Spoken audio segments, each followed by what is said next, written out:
You are listening to Unguarded, a podcast where we talk about relationships. We talk about life in every season. And we are here with a brand new episode. My name is Joe. This is my incredible wife here. Beck, and it's great to see you. Great to see you. We're back on the couch. Yes. And before we dive into today's episode, we do have something really special that we want to invite you to join us, right? We want to tell you, wherever you are right now, if you can go to our website, unguardedpodcast.com, fill out some information, and here's what we're going to do. We're going to craft and curate some things for our Unguarded community, wherever you are in the world, right? So everybody, if you follow Unguarded, if you're part of this community, go to the website, unguardedpodcast.com, give us your information, and then, especially if you're locally in Los Angeles, we've got some really fun and exciting, mysterious things that may be coming your way. But we want to connect to everybody. So thank you for joining us and being a part of this. It's been really, really incredible. Just like the feedback, the conversations, just the dialogue totally. of what is happening. People have contacted me that I haven't spoken to in years. I haven't even told you, but a friend from New Zealand. So I was like 14, 15 when I left New Zealand, and a friend messaged me who I hadn't me. Yep, there you go. Nope, still there. It's a little, it's like one little, it's like create a little hoop on in your hair, but let's see. Oh my Maybe it's done. gosh. Great. Well, this is the first time you looked out for me, babe. I'm always looking out for you. I just haven't had to fix anything until now. Oh, that's a good point. Okay. So, so she messaged me, and I'm like, I haven't spoken to her 20 years or more. Wow. So that's crazy. This is what's so cool about this, is that we wouldn't have thought that it would reach so far and wide, and for people that we haven't seen in so long. Yeah. It was cool looking at the Spotify analytics. Oh, yeah? And I was just blown away by this fact. I don't know. I didn't realize that there's so many people tuning in, but people have listened to the podcast on Spotify from 22 different countries. Wow. Isn't that crazy? There's somebody from, it was Malta, Libya, Sweden. Way. Yeah. So maybe that's you, the one person in Libya listening. Welcome to Unguarded. Isn't that crazy? Incredible. Oh my God, that countries. makes me so happy. Wouldn't that be cool if we could go to all those countries? That's expensive, but yes. Let's do it. Yeah, how about let's start with Los Angeles. No, let's start with Libya. But it's just been so cool to just have the response and connect to people all over the world. So wherever you are joining us, we hope you know that you are part of the Unguarded fam. Yeah, and, we love you. And we would love to connect with you even more. And we've got some things and resources and really cool opportunities to connect. So go to the website, check it out. And today, we thought we could do something a little different, a little unique. Last couple weeks we've been talking about sex. And let's switch it up. Let's go to the people. And so on Instagram, what are you looking at? You're looking at something. You're not present. So obviously, what are you looking at? I'm dying. But What? it's just that the jeans there, where they are, I'm like, all I can see is the stitching, because we My jeans? fix them. Yeah. Well, don't look at my jeans. It's eye contact. So distracted. Okay. You're so distracted. I'm not distracted. I'm focused. I'm so focused. I noticed that you're not focused. Okay, that's a good point. Okay, stay with me. Okay. Okay. So on Instagram, Yes. we put up a thing of anybody had questions. So we did a little Q&A and we asked for the Qs. And it was really cool to see so many questions and from a vast spectrum of dating and relationships and marriage, kids, family. And we thought we could take some time and answer some of your questions. So today is like a little bit of a Q&A pod. So you brought the Qs and then we're going to bring our best A's, or yes? I said answers. Answers, yes. A's is much cooler. So, where should we start? Okay. What do you feel most people were Well, this is, I feel like, just a little warm-up question. It's Okay. a good one, hopefully. Do you think it's important to be friends with someone before you date them? Yes. Yeah, for sure. I think friendship is an incredible baseline for a romantic relationship. Yeah. Because you're going to be friends with that person, hopefully, for the rest of your life. Yes.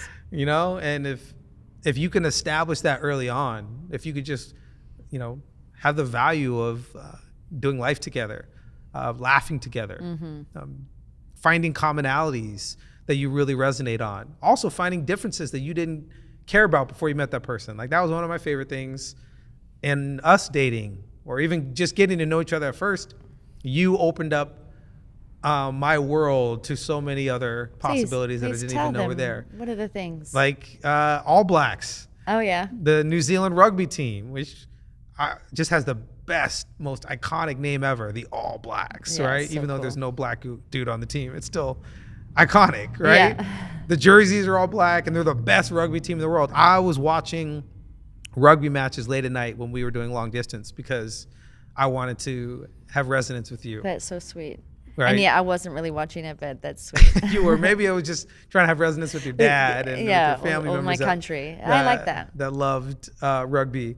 Yeah, that was one. I remember I used to always make fun of like dancing shows. And I'm like, I didn't understand it. And you would watch So You Think You Could Dance, and Dancing with the Stars, yeah. all this stuff. And I would try hard not to like laugh. Yeah. Because I'm like, it's not my world. I don't get it, especially the contemporary dances. That's my favorite. Shout Your out to favorite? Allison and Julianne, obviously. But I just never understood. The hip hop, I could get. Yes. Salsa, I didn't love it, but I understand. The moment a contemporary piece would come and this elaborate, dramatic story, I would like chuckle. And like I'd a be schoolgirl. crying because it's like moving. But I'll never forget the day I got sucked in, and I was visiting you in Australia, and we Yeah. watched a dance piece, and we found out later it was a friend of ours that we Yes. got to know later. Yeah. But it was this beautiful piece with our friend Twitch, Yeah. who it was just, I was so drawn in, and the emotion and the story, and I think it was the scene with the door, right? There was a door frame in it. I can't fully Yeah. remember. I don't remember what the That's- dance was. I just remember what it did to me. Yeah. And finally, I was brought into what brought you to tears. And for the first time, it brought me to tears. And then all of a sudden, we have dancers all in our world and Yeah. friend groups. And it's become something that I have such a resonance with Yeah. now. And that was because of you. You cared about dance. I cared about you. So all of a sudden, I cared about dance. That's what friendship does. Yeah.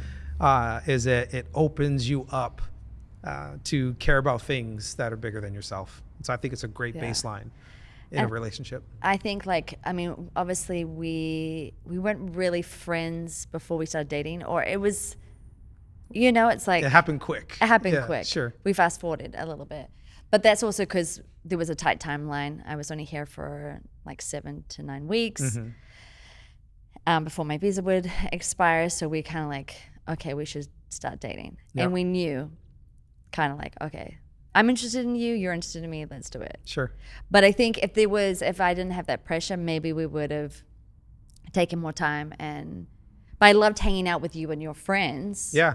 To see like, okay, who are you? And I think that's helpful when you're friends with someone. It's not just you two doing dates all the time. Like you're hanging out with them and their friends, and they're hanging out with your friends, and you really get to see someone.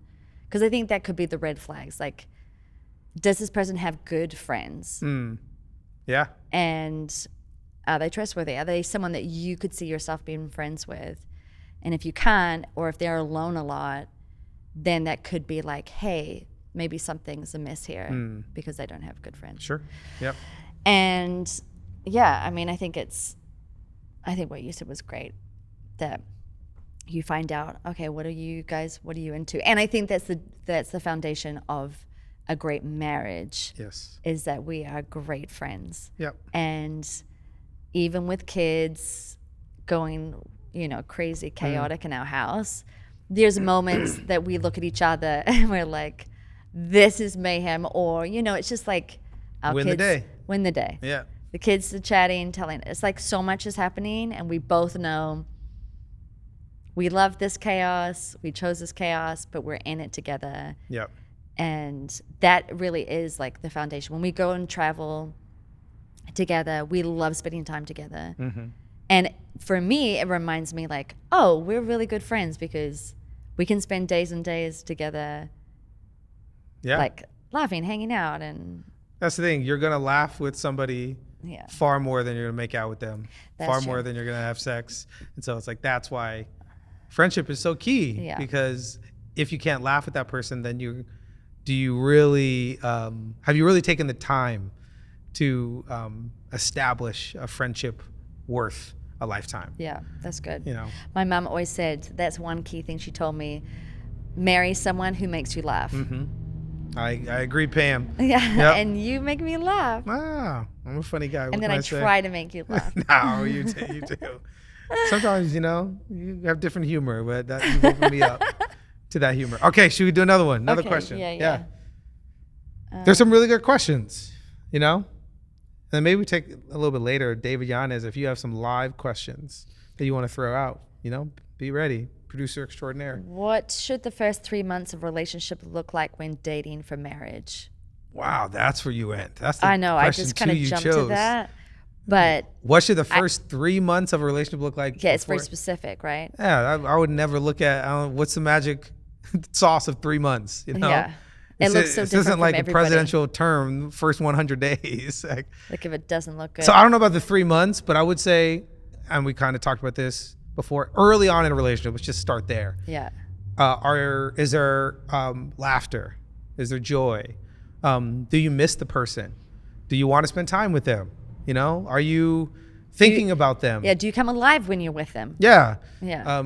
Is your would you rather play, PlayStation with your friends or go watch a movie with them? Like, these are some markers. Oh, that's good. Of early on in a relationship, because especially within the first 3 months, 4 months, whatever, there should be a bit of a honeymoon phase. There should be like, man, I want to be in your presence as much as possible. You don't want to overdo it, but there should be a hunger and excitement. Was that surprising to you at all when we were dating? That maybe not surprising is the word, but like, because you loved your alone time, you loved your friends, like you loved hanging with your friends.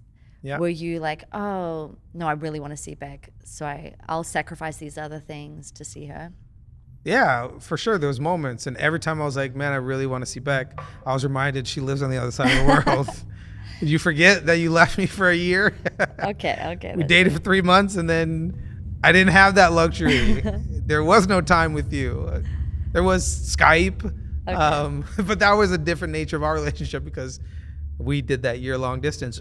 That started early on in our relationship. Yeah, but okay. So then, when I actually came to live, were you like excited? Did you feel like it was still the honeymoon phase, even though we had just done long distance? It didn't feel like a honeymoon phase, no, because we had already been in a relationship for over a year. It felt like we had a great establishment and foundation that we got to build on. I think that helped us be able to accelerate for the future of our relationship. And then we built on something that was really strong because we had a year to become friends. We had a year to work on communication. We had a year to fight. If you can fight with somebody all the way across the world, if you can learn how to do that well, you can learn how to have conflict person to person, face to face. Like, ironically enough, last night here at Mosaic, and I was leading, and this girl came up to me and was like, hey, thank you so much for the pod. I just want you to know I'm listening, and I don't want to shout out who they are, but you know who you are. And so just very affirming and encouraging. It's like, awesome. Yeah. But one thing she said was interesting, is she said, hey, what has been fascinating in the relationship is, because she's in a relationship with somebody right now, and she's like, he's saying things that you guys talked about in the pod that I would have never been okay with in a relationship. Okay. And just being really honest, of like one instance, one example. I think on one of the pods I mentioned how we talked about we're together, and I was like, hey, we don't have to text every day. Like, I want to miss you, and like, it's okay to. Oh, I had something on that. Okay, I'm so glad you pulled this And so she was like, literally, I heard that, and she was like, oh. Like, what? Like, I couldn't believe that you said that. And that, like, I would be like, no, obviously we're not supposed to be together. If you don't want to text me, if you're not like madly in love with me, I want to be in my presence all the time. And she's like, the moment you said that, I was like so blown away. I've never heard that before. And then she's like, and then I'm dating this person, and then they said the same thing, essentially. And she's like, oh my goodness, maybe my world isn't crashing down. Maybe I haven't seen the power in this perspective that it's okay, one, to just like have space to miss somebody, but more than that, what she was saying is I actually love the fact that I can be with somebody who trusts me with being honest. Yeah, that's key. And she's like, that's actually what I've never really had. And maybe in other relationships, oh my gosh, it's so good, where it was a facade of like connectedness, and there was intimacy, but then when true conflict hit, it all fell apart because we were never honest with each other. So she's like, it's so weird to me that this person that I'm interested in and dating and we're getting closer even by the hard things that he's telling me. Yeah. So she's just like, thank you so much for being honest and sharing your perspective. And she's like, yeah, I can't believe some of the things that you guys have talked about, but it's been helpful because it tells me that it's always worth it in the end. Yeah. Yeah. And that's actually a healthy sign. Yes. Yeah, and not taking it personally. Well, it's so funny when you say that because recently my sister told me something about one of my first boyfriends. Oh, what's his name? No, I'm not going to say. Not going to say. I mean, he lives on another side of the world, so it doesn't I got matter. people there too. Don't worry. Like I said, 22 countries listening. I got snipers everywhere. So then she pretty much like told me this like bombshell about something of his character. Told you something recently, like 30 years later. Yes. Wow. Like, we're not 30 years. We're not that old. Oh, yeah. Told me something in 15 years old. So as you're talking, I'm like, that's what kills me is that now, I mean, I wish she had told me earlier, but now that she has, I mean, I think it's so good for her to just at least get it off her chest because I don't want her to hold on to it. Yeah. And I'm completely, it's fine. But as you say that, it makes me think because he wasn't honest in that area, then it makes it think like, okay, was it all a facade? And that is worse. That is so much worse. And maybe it wasn't, but if he was honest about it, then we could have had an honest conversation at the time. And so I just keep imagining of being in relationships where you think you're somewhere, but you're not. Yes. You think you're further along, but you're not. And that was what was so good about you is that you were so honest. I'd never had anyone as honest and frank as you. And it was really hard. I was like that girl. I was like, oh my gosh, what do you mean you don't want to hear from me every day? Yeah. But then I kept just growing like, okay, well, this is new for me, but actually this is, at least you're being honest. So that's just like a mind-blowing thing. I think people probably have been in more relationships than not where they were dishonest and they didn't know that person was drifting. And if they had just said, hey, I'm drifting, like, I don't know if I want to be with you anymore, that you can deal with. Sure. Yep. But dragging someone along and not saying the honest truth, that's more hurtful. Yeah. It always ends in pain. Yes. Question is just, are you going to badly? like hold that person hostage by your dishonesty? And the longer you're not real, and because that's the thing, especially fellas, speaking to you fellas, we know far sooner than we're honest about. And maybe it's true with ladies too, but I just know with a lot of guys, we know, but then we're so afraid to hurt. You don't want to you don't have the reputation of being the heartbreaker. But here's the thing, when you get there and you know wholeheartedly, that's the thing, you're always going to break her heart. Yeah. The question is, are you going to delay the fact that somebody else can come and actually care for her heart the way it's supposed to? And to have the courage to end it when you know you need to end it, and that she's going to be okay. Yeah. No, I think the reverse is true. I think girls do know. Sure. I held on to a relationship that far longer than I should have because I was afraid he would be alone. Yeah. And you think, okay, well, I'll stay in this misery because you're afraid to hurt them. But actually you're hurting them more by staying. Yeah. Or I feel with women and girls, I feel like, with guys, it's we don't want to hurt or we don't want to be the bad guy, or, we just delay out of passivity. I think with girls, more often than not, it's that they hold on because they think they can change him.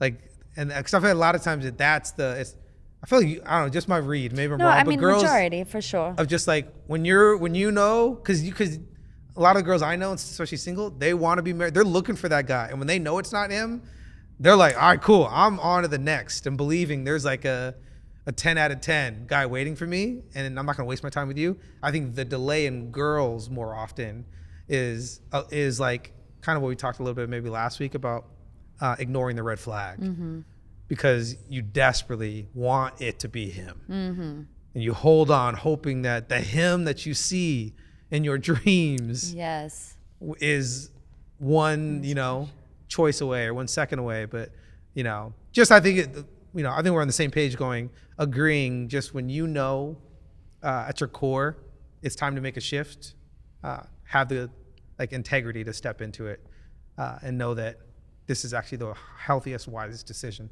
that you could make. Okay, we got to go quicker if we're going to get through a lot of questions. Okay, is the long game worth playing for someone who's 10 on 10 on Jesus but isn't ready to date right now? Oh, so we're going to go a faith question early. Okay. Is the long game, sorry, one more time. Is the long game worth playing for someone who loves Jesus but isn't ready to date right now? It sounds like there is no game. It sounds like you're in a solo game. That you're interested in them, but hoping that they get on your radar, or you get on their radar, actually. Yeah.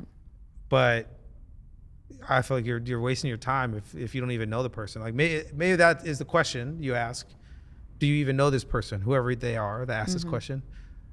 Does this person even know you? Are they even aware of you? Because it sounds like it could be just a crush from afar, where you could try to, position yourself. You could try to get in their world, and that could be, if you want to shoot your shot, girl, go, or guy, whoever it is, shoot your shot. But I will say you can't force someone to be where they do not want to be. Yeah. And if somebody's not ready to date, again, that's why I have a feeling it's a girl on this question, because girls love to try to change guys to be not who they are, but who they want them to be. Yeah. Is if he's communicating either by vocally, through friends, or just vibe. Yeah. If he's communicating that he's not ready to date, listen to him. Yeah, but don't you think that happens all the time, where someone says like, I'm not ready to date, but then when they see someone they like, they go, I'm ready to date, somehow, miraculously. 100%. Yeah. So. Yes, it's that I'm not ready to date you. Yes. And that could be hard to hear, but you also just have to be honest about it. Like that was, some of my experience before we, started dating. I was in a relationship we haven't talked a lot about this in the pod. Maybe we'll do another episode on this, but I was dating somebody for like over 2 years. And that's how I know when it's time to stop, you need to stop, because I was in it. And when it's time to let somebody go. But I was hopeful and trying to, felt like there was something wrong with me, something I'm not seeing. Yeah. But I finally had the courage to end that relationship. And I was like, nah, I'm out. No dating, not interested, no girl. I was like, I'm just focusing on just me and future, and just not even on the radar. And then this little hobbit, Oh my gosh. all Stop black. saying that word. What's wrong with a hobbit? Are you discriminating against hobbits? First of all, they're not real. Says Second of all, who? I don't look like a hobbit, and I just come from You're New the Zealand. most beautiful hobbit. I want to be a most beautiful hobbit. Yeah, the most beautiful Kiwi. Okay. Thank you. It's a term of endearment in our household. But yeah, I was not looking to date. And then I met you. And it's crazy how all of a sudden that changed, because it's not about really what we project or what we think we need. It's about being real in the moment, about what your soul is communicating. I wasn't looking to date, but I was interested in you. Okay, so say for instance, this person doesn't know this person's existence. Don't stalk them if that's what you're gonna. I mean, whatever you need to, but then. See, strike up a friendship and see, is there any chemistry here? Because you'll know pretty quickly if this person's like, yeah, I'm into it, or yeah, I'm not ready to date, which is a kind way of saying I'm not into it. Yeah. And then okay, I'm not gonna fantasize on that, Yeah. and I'm gonna move on. Like, But I think you have to, if you're interested in that person, you have to be very direct and upfront. Get in their world, but I think you have to have a conversation with them, because I've seen this with a lot of people. okay, Is that they hold on to a crush for a very long time yes, because they read the vibes. I'm not trying to date right now, but they think that's just a universal. They don't realize that I don't want to date you. yeah, And because they don't have the conversation, then they fantasize about the potential, right? yes, There's people we know in our lives. They're still hung up on the possible person that they could start a relationship with or be interested in. And it's been a year and a half, 2 years. And it's like, you have to move on. But because they didn't go there, or even if they did go there and then didn't get the response they wanted, but they haven't mourned the loss of being rejected. yeah, I think it's okay. It sucks, but we have to get better at mourning the loss of rejection. yeah. You know? Okay, so that's a good point. So you kind of become friends with them loosely or whatever. You have the conversation, and then whatever the answer, then back away. Yes. Then give them space. Give yourself space, because if they're still in your world, then it's hard to see someone else or the potential of someone else Great if point. they're in your world. Yeah. So I think that's the thing, that clean break. So there's no flirtation happening, no misreading people's signals, right? Yep. Because that's the other thing. When Carlos came in here and asked, okay, there's a lot of guys in our community at Mosaic that want to date, and there's a lot of girls that want to date, Yep. but somehow they're not meeting each other. So I'm like, okay, either they're not taking the risk just to go up to someone. Like, I just feel like people, if you see someone and you think they're cute, go up to them. Like, what have you got to lose? Sure. Totally. I guess that's what I did with you. So, Yep. Okay. Another question. okay, how do you keep the spark alive? How do you keep the spark alive? Like maybe In talking about in a marriage? marriage Yeah. or in a relationship. Yeah. I don't know, maybe it's not a sexy answer, but I think one way we keep the spark alive is through servanthood. That sometimes you think you have to keep the spark alive by, we got to go on a big trip, or we got to make sure we schedule that date night, or we got to buy that gift. And those are all important, essential things. But I think one of the ways you keep the spark alive, and I don't know, maybe I'll reframe it actually. I think it's more important to keep the fire going than it is to keep the spark alive. That's good. Because a spark can be temporary. A spark is flashy. But I think what keeps a relationship healthy and you're able to build the foundation of a really strong relationship is fueling the fire. Yeah. It's the day-to-day stuff. It's the mundane things. It's the sacrificial things. I think that's actually the best way that you can ensure the flame of your relationship is lit, is when you do the everyday monotonous things and you do them with joy because the other person matters to you. I think also, funnily enough, back to text messages, I love that you text me during the day to be like, hey, just checking in, how are you doing? Because I can feel like I'm in my own world and you're on your island. Sure. And we're not connecting, and there's so many things and so busy. And then when we get home, it's hard to like have a conversation, obviously, because there's so many kids, so much happening. So I love the fact that you text me daily. Thank you for texting me daily. Here to serve. Is that why you do it? It's for me, because Of course. thank you. I want you to do it though, because you want to. I do want to. Okay. I want to because I know you want it. That's the thing, is that that's a little interesting little nuance, right? We've had little fights about this. Yeah. But even just, I think sometimes we want people to do things for the reason we would want to do it, or for people to care about the things we care about. But that's half the battle. Yeah. It's far more important, I feel like, at my end, to do the things that maybe you don't naturally do, but you know it's what the other person needs. Yes. It's far more romantic. Yes, I do not do that because it's me going, oh, this is a passion of mine. This is so important to me. The value is increased because of you in my life. Yeah. You are the valuable piece. And so I'm willing to do things that maybe I wouldn't without you. Yeah. But I'm going to do them because I know that it brings you joy and brings you life. And that is one of the greatest joys of my life. Isn't the things necessarily that just bring me joy, but it's being a part of the things that I know bring you joy. And it's okay that we do that to each other and for each other. Yeah. But isn't it interesting that what do you think is behind that? Why I fight, how I feel like, well, you're doing it for me, for my sake, but you're not doing it because you want to do it. Maybe because I want you to miss me or something. I don't know. I do miss you. Yeah, okay. Absolutely. I think it's a part of human nature that we want people to want the things that we want. Yeah. And we want people to care about things we care about. But that's what I love. I love that you care about things that I don't. Yeah. You know, I hope you care about things that I don't, or that, again, what we talked about even before, that we bring different things to the table. Yeah. It's a inhale, exhale. It's a push pull. Yeah. You know, like it's a dance. That's the thing. If both partners dance the same way, there would be no chemistry. Yeah. You know, what makes a great dance is different styles that meet in the middle. Yeah. Right? I told you I know all about dancing now, you know? You know, but yeah, just think that's the beauty of you mirror each other, not in similar movements, but you meet each other in the middle of your essence. Yeah.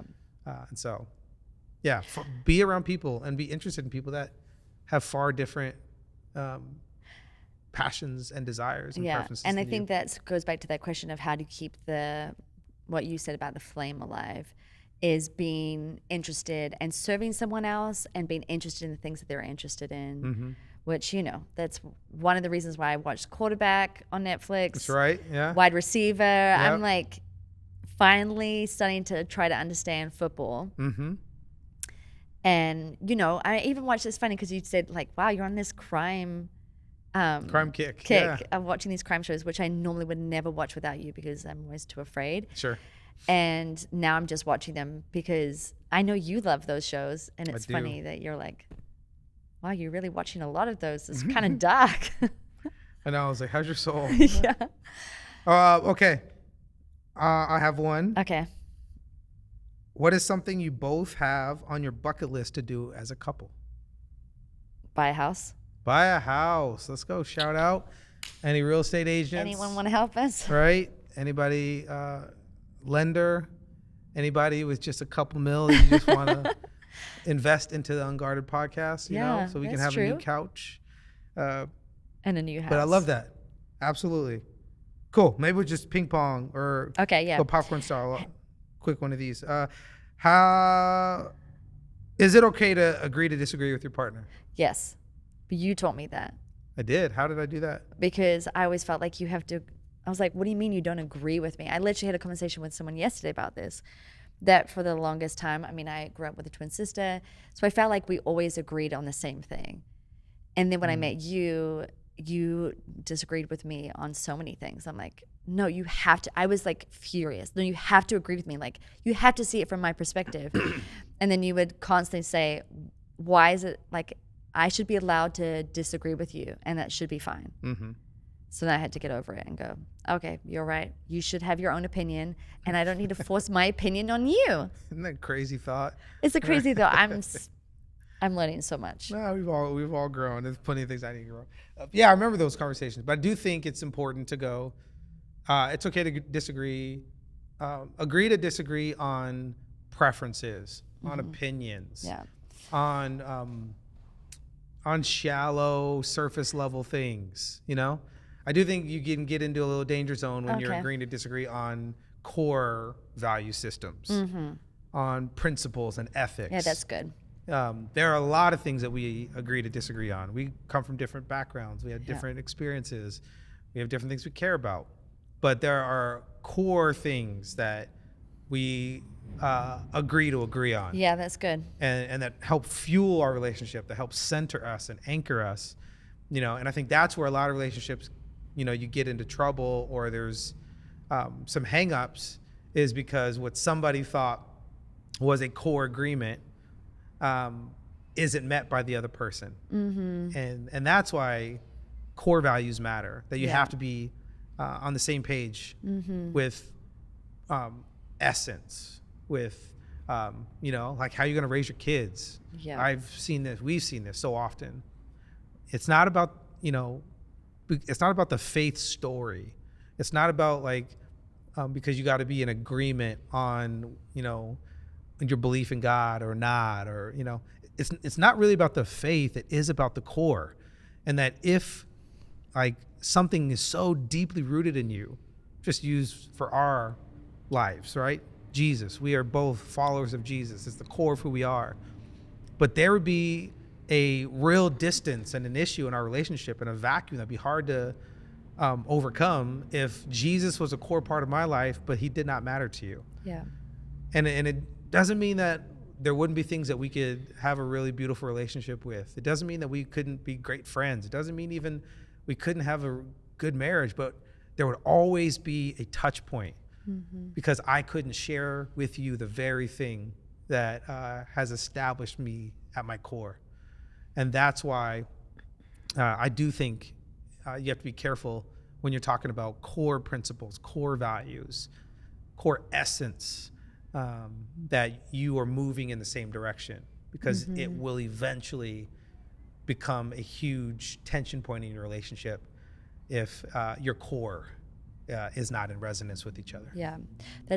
Someone asked something very similar to that, like what's your non-negotiables?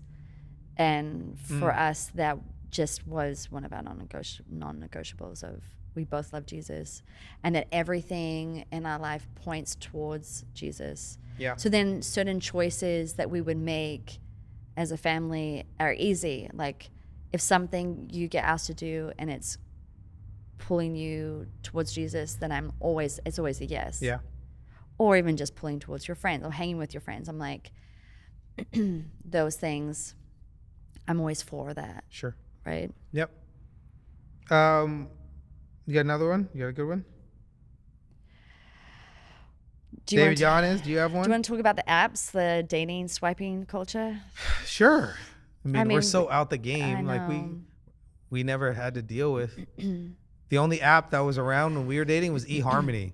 So yeah, which we never. There wasn't any swiping. You know what? I just had a thought though, and then you can jump in. Is that I'm grateful that I didn't have to do it, but I wonder if the apps are great because they give you options. Sure. But what if they give you too many options that it almost like freezes you and you can't think, you get jammed up on trying to make the best choice, that you don't make any choice at all. For sure. Like you don't take a risk on someone because you're in a culture where you look at everything. You look at their picture, what they're interested in, and all these things, but you miss out on the essence of who they are. And that's why I think it's so cool when you get to meet someone, obviously in person. Not to say, because Instagram, we've had people, our friends, that messaged each other on Instagram and got married. Yeah. So it's like, shoot your shot, and it may work out or it may not. Yeah. And then, but take risks because time is of the essence. That's what I'd say. It's great. Time is of the essence. It's great. Yeah, I don't have anything to add on that. Okay. David Giannis? Yeah, are you saying so like seeing somebody in real life, but then seeing that they're on an app, like you lose respect for them? Like they could, yeah. I mean, you can shoot your shot there and here. Sure. Yeah. Steph Curry, just keep shooting. Shoot everywhere. Yeah. Like I don't think if we're, where I'm gonna take it, I don't know if this is what you're asking or it's helpful, but I don't think we should judge anyone or condemn anyone that is on an app. Yeah, that is for sure. No. That is, trying. They're communicating that I'm interested, that I want a future. They're doing the hard work to put themselves in position, right? And I think that's one aspect we have to deal with. I was talking to a friend this morning, and just about life stuff in general, and they're struggling a bit and trying to figure out how to get out of the rut. And I gave them one practical homework assignment. And I said, in the next 3 weeks, you need to go on a date. And they were a little shocked, you know, because we're talking about work stuff. Yeah. You know, we're talking about leaving life stuff. And it felt off kilter. Yeah. And I don't know, it could have been bad advice, no clue. I just went with my gut. And because what I know about this person is that they do have a longing to be married. Yeah. I know about this person is they do want to start a family, but they're so jammed up on everything going on in work and life and stress and all this stuff. And they're so like go, go, go. And they're so busy, busy, busy that I said, here's the issue, that even if you're in a room, you are communicating not available by your essence. Like you're not even like, your eyes aren't even up, heads down, not even like, so even if there was somebody that could be on your radar or vice versa, you're speaking two different languages by the choices you're making with your life. Yeah. And so I said, a practical thing, what you need to do. And she's like, well, how do I know? Or I can't force somebody to ask me out. I said, 100%, you're not responsible for that. But I just have a sneaky feeling if you're just intentional about being present and engaged, and you put yourself in position to be seen and to see, Yep. I have a feeling you're going to realize there's a world of options open and available to you. You just Yeah. have to decide not to close yourself off to it. That's good. And so, yeah, we're in the school of shoot your shot. Yeah. Be on an app, you know, like go on dates. Just Yeah, be wise about it. Be respectful, you know, show respect. That's the, value people. That's the thing. Like, you don't have to worry about people saying negative things about you if you honor the person, if you treat them with kindness, if you elevate in every single way. You don't have to worry about it. Yeah. You do have to worry about it if you're going on 3 dates a night with 3 different girls, you know. Yeah. That's a different conversation. But yeah, shoot your shot. Okay. Talk about opposite sex friendships. Talk about, it's not even a question. That's So- a demand. No, yeah. Wow. It's Do you question think? and answer. Do you think you can have friendships of the opposite sex? So I'm guessing we're talking about this, not like be friends with the opposite sex, kind of what we talked about before you start dating somebody. This Yeah. is if you're in a relationship, you know, maybe dating, maybe we should- engaged, married, Yeah, and maybe- then having friendships. Yeah, maybe you could, because sometimes, okay, in friendships, I think it's when you're single, having friendships from the opposite sex is a no-brainer. Like, yes, I have friends. Should you be careful as well? Maybe, with that? yeah, Okay. yeah. And how so? What I mean, maybe environment do you need to be careful? I would just say, like, you need to make sure that they know, like, if you have an inkling that they want more from this relationship, because most guys are friends with girls because they may be interested, possibly. Maybe that's a jump. Every girl's like, oh my gosh, he's interested. He's my friend. But to be clear, like, if you think that they're into you and for more, then, and if you're not, then make that clear. I say, like, Yes. be in group circles, you know. I think making sure you're not crossing that line of being like too intimate with a guy, Yep. just even emotionally intimate with them, if you're not thinking this is like a potential relationship down the road. Yep. You got to check your ego on stuff like that, because it could feed your ego, That's true. and it seems like not that big a deal, and you justify it. Dang, like, you know, someone's out there going, uh-oh. But you know at your core when this person is around and you want them around because it feeds your ego, and that's just never supposed to be the baseline of a friendship, is feeding an ego. It's good. And so, but yeah. Okay, that's great. And then in relationships, what do you... So yes, in relationships, if you're dating somebody, especially if you're married to somebody, I do believe you have to be very careful. Yeah. You've got to be cautious. You've got to set boundaries, because it's not even always about what your desires are. You could have the best intentions in the world, but it also could be about the optics. It could be about the story that is being told by that relationship, you know, or even like, I feel like more and more now, a common phrase is like work wife. Yeah. You know, like, oh, this is my work wife, you know, and we've never used that language because I don't have multiple wives. Yeah. I am It's Joseph just me. Smith. I did That's found hilarious. the Mormon religion that maybe has a thing with polygamy. But that was way back in the day. That is not me. I have one wife, so I don't have a work wife. I don't have a gym wife. Yeah. I have a wife, Yeah, it's and it's good. you. So, but the reason you have to be careful with that is because what we said, before, it's about the catching of a feeling. You could catch a feeling. They could catch a feeling. It also could be about your coworkers. Just using the work wife example, your coworkers could lose respect for you because they see an intimacy in a friendship, and they may know your wife or your husband and go, dang, I would hate for somebody, my wife or my husband, to be doing this with somebody who's not me. Yeah. And then you lose credibility, even if your intentions are of the highest of values, and there's no pursuit of a relationship or jeopardizing that moment. It can actually cost your credibility and your character. Yeah, it's good. But on a practical level, it's just not wise. It's just not smart. No. And so you got to establish friendships and create boundaries, and what they are. So it's, shouldn't be going late night dinners with friends of the opposite sex. Yeah. You shouldn't be doing drinks at night with just you and the opposite sex. That's why groups are such a great cover for stuff like that. It doesn't mean you can't go hang out with coworkers, but also make sure that you're careful in that, because you can find ways to manipulate, but it's the seed thing. Yeah.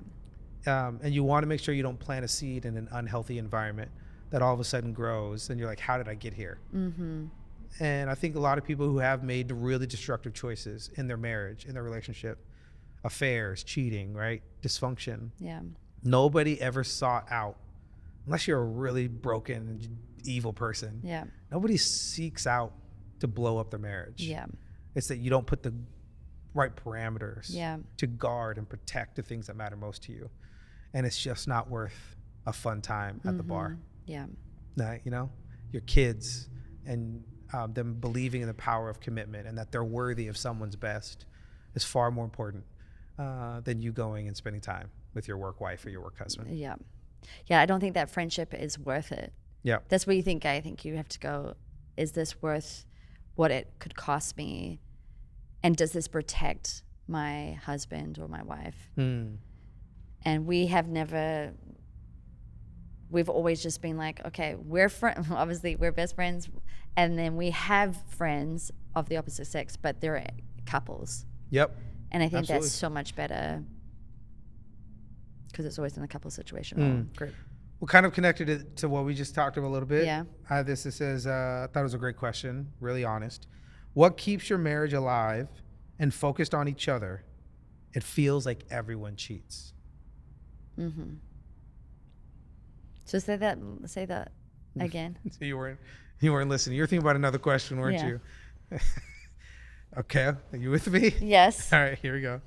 What keeps your marriage alive and focused on each other? It feels like everyone cheats. Okay.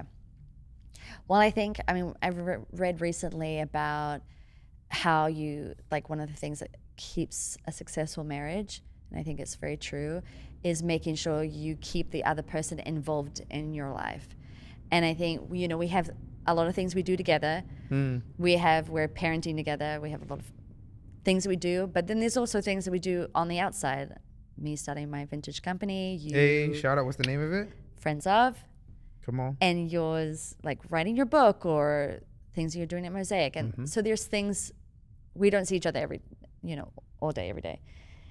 And I think it's helpful to always make sure that you're sharing the things about your day. So you're involving the other person about your life. Yep. And I think that's one thing that we had to grow in, because you're such a internal thinker. I'm an external processor, so I'm always telling you things.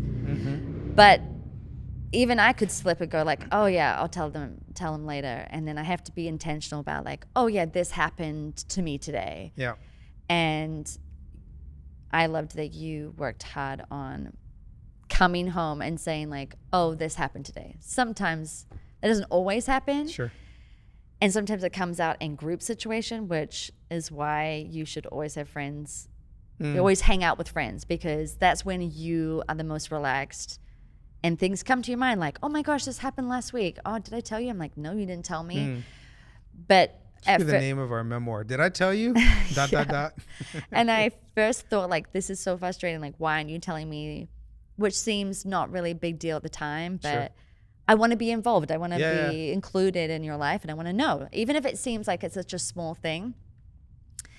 And so it helped when I realized, okay, you share more sometimes when we're in group situations.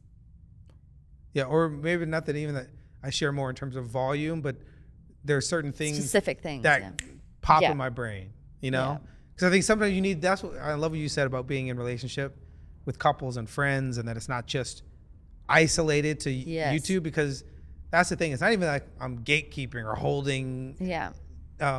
data or details. Sometimes it's not till another person brings up a thing that, because in your brain we're just talking about me and you, or there's a context of like, this is what matters to us, and then you have another person that brings up this, and you realize it's the context of the environment Yes. that doesn't just affect us, but it affects our friend group. Does that make Yes. sense? Yeah. You know, and I think that's why it's important and healthy to have good friends, that you're also doing life together, that there's multiple things that are happening in your world that doesn't just connect to that one couple, but it Yeah. connects to the whole group. Yeah, that's good. And I think just on that we try to really make an effort to see our friends, even if it's like a late night hang, Sure. and we have to go at like 8:39 when the kids are in bed to go Or for like 10, or 30, 10, yeah. 11. Yeah. And I'm I just would glad- love 8:39. I'm just Yeah. glad that our friends are down sometimes to be like, okay, we're not going to have a good night's sleep, and Sure. we're going to miss the workout the next morning, because we know if we don't do this, it's going to be like another month before we hang out. Yep. And you got to make those windows, because they're not going to pair. And all our friends are so busy.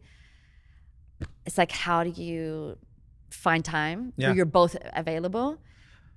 Well, I feel like you hit on something right there that I Yeah. love to ask a question. How do you capture those windows?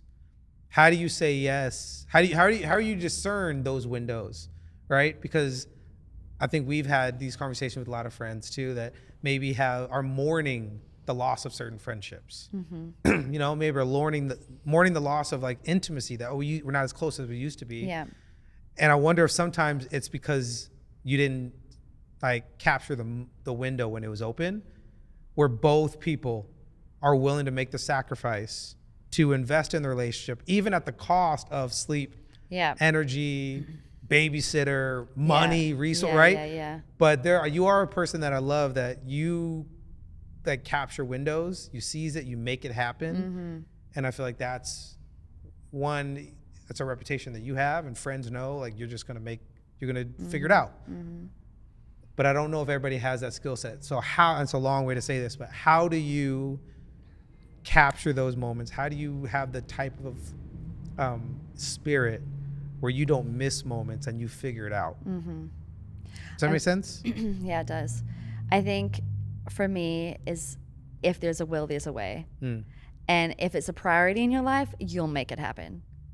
And from the moment that I had my first child, I never wanted that because I'm a mom, I won't be able to make it happen. And I do whatever it takes. Like if I know there's a window of opportunity to see a friend and she may be available, like I'm like, okay, this week there's a window, but I'm not quite sure which day. Sure. I'm waiting for that, like, when's that day that you're free? And then I'm gonna freaking text everyone I know to help me make it happen, because Yeah. sometimes you're out too, so I can't rely on you to look after them. So I put a definite priority on friendship, and I realize now how important it is to show up for your friends. Yep. And to make a way. Because my relationships in my life are way more important than anything that else is happening in my life. Yeah, that's true. And I think that's a good reminder. The relationship is and should be more important than the extra hour of sleep. You know, the relationship, the friendship should and is more important than that extra hour at work. Yeah. Or that, that time with your kid, and it's not, I'm saying that time with your kids don't matter, but does your 3-year-old really need you at home, you know, when they go to bed every single night? Like, will they be okay if you sacrifice one night and know that they're going to cry and they're going to miss mommy, they're going to like be bawling when you walk out the door? But it's like, and I think that's the issue, is that we don't realize that moment, not all moments carry the same weight. And if you miss that moment, you could look back 6 months from then and go, why is it that my friendships have suffered? Yes. Why is it that even maybe my marriage has suffered? Your kids are always going to need you, but their kids also are going to need you healthy and happy. That's good. And vibrant. Yep. And so it's okay to prioritize things at different times, that there's going to be a cost for someone. It's okay if your kids, you know, have to sacrifice as well and not have mom or dad there 24/7. You know, they're going to be okay. But will they be okay long term if they haven't seen what healthy friendships look like? And you want to show your kids and teach your kids that it's important to have really good friends. But no, anyway, I thought that was important. Okay, so maybe should we go like really quick rapid fire, maybe a few more for like the last few minutes? You have the majority of ones. First ones that pop in your mind and brain. I mean, someone asked, how did you decide to have another baby? I would love to have a fourth, but my husband is uncertain. As he should be. That's clear. If he's not uncertain of having a fourth, he's insane as a father of 4. And you both have to be agreeing. Yes, that's the thing. You both have to be in agreement. You can't hold any bitterness or resentment. If you want a fourth and he doesn't, you cannot look down at him because of it. You cannot resent him for it. You have to respect the decision. And if you really want a fourth, or even if you feel like, man, God, you told me we were gonna have 4 kids, or that's a desire of mine, practically pray about it. You know, pray that God would move in your spouse's hearts, but you can't manipulate them. Yeah, for sure. You know, I mean, it was crazy because I felt like I had the thought first, I think. Who knows, definitely. actually. Yeah. Okay. To go for the fourth and hope that it's a girl. It was like the last Hail Mary. And then I felt like out of the blue, we felt like we were done after 3. And then you... So we're done after 2, but yeah. Okay, well, we were definitely... You sent me a card. You gave me a card after Christmas, after River was born, and you said, thank you for completing our family. And I was like, okay, he's definitely done. And then, you know, 8 months later or something, you randomly said, like, I feel like we could try for a fourth. You said something like that, and I was like, oh my gosh, this is so exciting, because I never thought you'd be down for it. And then we started talking about, okay, what would that look like? And are we willing to be that crazy to go for a fourth? Yeah. And then we were both in agreement in it. And that is the key. You got to both be in agreement. Because you don't want to have 4 kids and the other person say, well, I never signed up for this. Absolutely. Because it's too hard. I mean, we all know parenting is hard if you have kids. So, okay. Okay, rapid fire. We didn't do rapid fire at all. No, it was me too. But someone said, healthy ways to give space in a relationship. Ask the person what space they need. That's good. You know, be very direct and then respect it. If they're like, hey, I love Fridays. I do love, like, in the morning to have my own time, you know, and I'll catch you, you know, later tonight. Awesome. That's a practical thing that you could do. Or hey, we don't need to text 24/7, 365, you know. Ask the person. I'm not. Oh, no, just kidding. I'm kidding. Ask the person what space they need or requesting, and then respect it. Okay. That's good. Have you guys ever faced any issues due to cultural, racial differences? Oh, wow. Like interracial marriage, you know? I mean, there's a lot in that. Maybe we should do a whole pod. Yeah.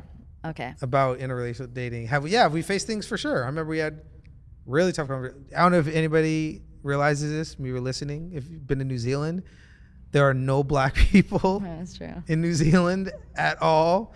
So yes, it was a challenge that we had to deal with. And where I grew up around the world, there was no New Zealander white people either. So Yes, it was a challenge, and yes, we had to figure it out, and yes, we're still figuring it out. And then on top of that, sorry, I just lost my wedding ring. Want to make sure we stay married. On top of that, we have kids Yeah. who are biracial, and there's a whole dynamic in that. So yeah, maybe we do a whole pod Yeah, that's good. on that. Okay. People say don't fall for potential. Be with someone who proves their worth, knows your worth, shows it, etc. But I believe there's a balance to that. The proof and the faith, the seen and unseen. But it still feels tricky and hard to draw the line.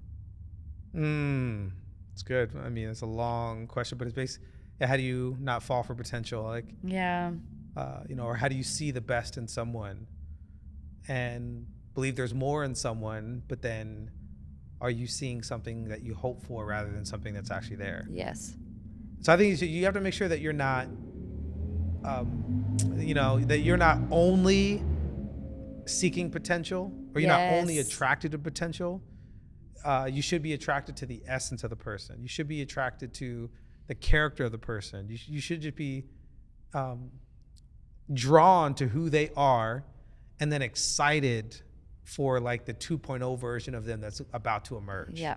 Like that's different than being attracted to the person in the future that Yes. there's no evidence of and that you hope they become. Yeah. But then you spend the entirety of your relationship trying to force them to be the person that they were never going to be. Yeah. Because if they're making destructive choices in their life, then just because you see potential of who they could be doesn't mean they'll ever get there. Yes. And you hope they will, even if they're making good choices and bad choices. And you try to stick it out because you love them and you don't want to leave them. But then in the end, I just don't think people grow as fast when they're together. Like sometimes when you separate from them, they actually go in like lightning speed and they actually grow faster than if you stuck around trying to love them through the process. Yep. That's great. And you have to have a high value for yourself. That's good. Because even, thinking like we have a friend who is in a very convoluted relationship, and has kids with a person that has a lot of kids with other people.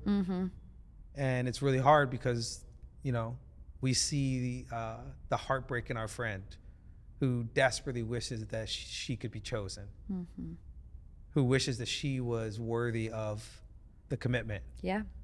And even though they have kids together, there's no commitment to a future together, where it's heartbreaking, but it's like you have to have value for yourself. You have to, and that's at the core, you have to know your worth so that you don't settle for somebody saying you're worth having a child with, but you're not worth building a life with. Wow.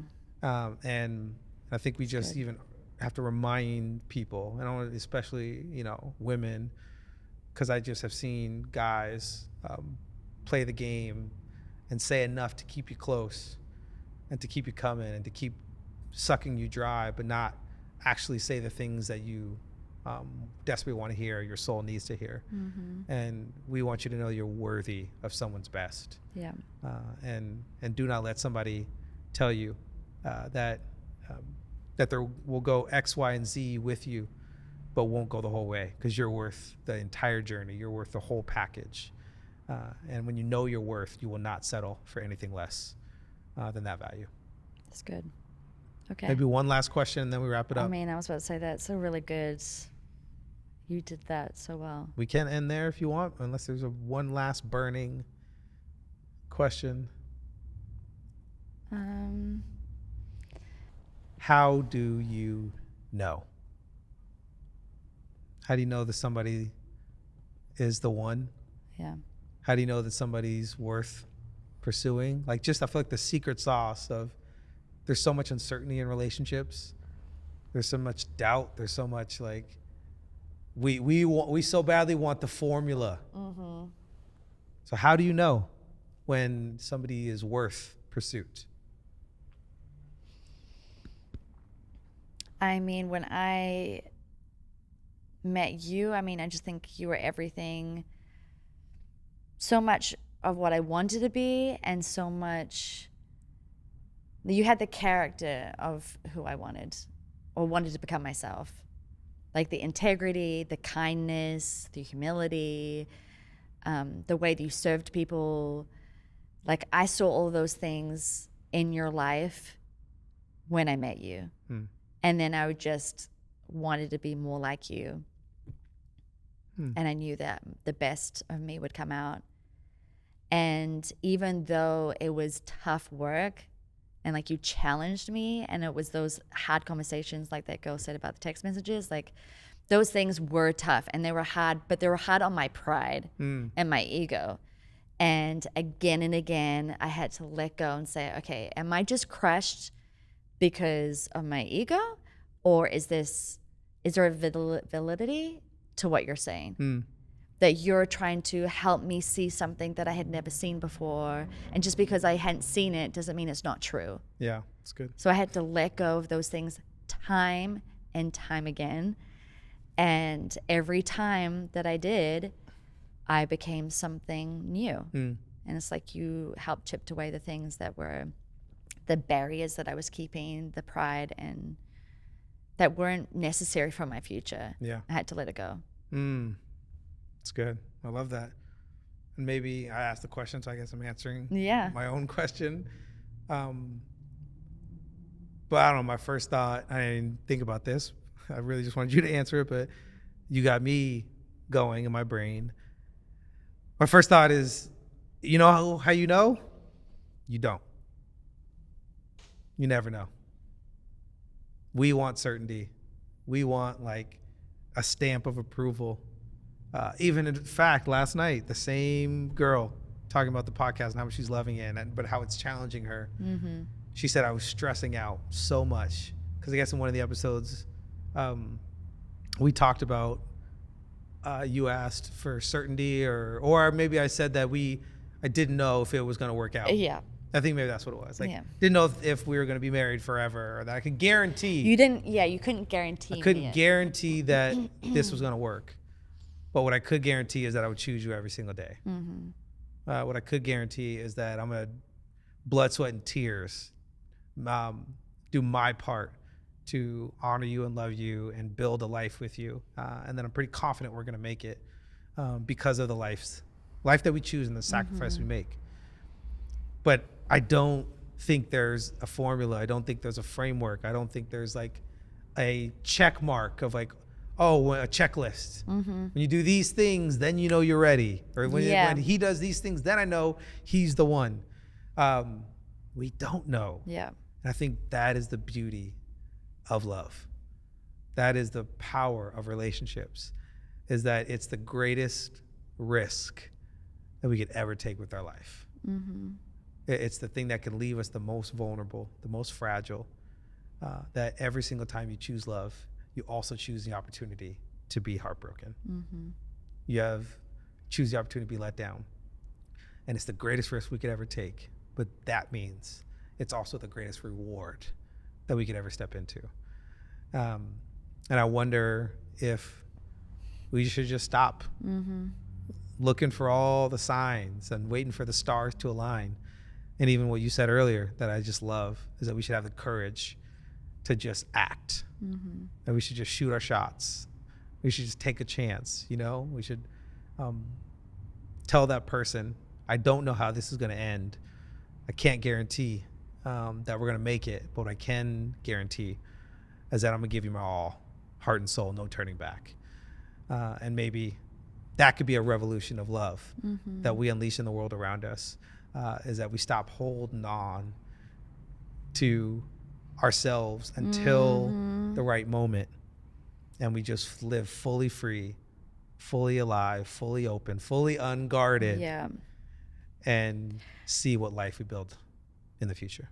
It's good. You want to close this out? Yes. If you enjoyed this episode, then share it with your friends. Like, I love this because I want to share it with people too, because I know people are struggling with these same things. So share it, rate it, comment. We want to hear from you. We want to know what's happening in your lives. And this helps us stay connected to you. And as Joe said earlier, connect to us on the website. And anything else? Unguardedpodcast.com. unguardedpodcast.com. Sounds better in your accent. Unguarded. I was just about to say, it doesn't sound so weird. But I love that you think it's cute. That's Okay. it. I love you. Thanks I love you. for Thanks. hopping on the couch and doing this. I'll hop on whatever couch you want and talk about whatever you want. Thanks. love you. Love you too. All right. We'll see you next week. Okay. Bye. Take care. Bye.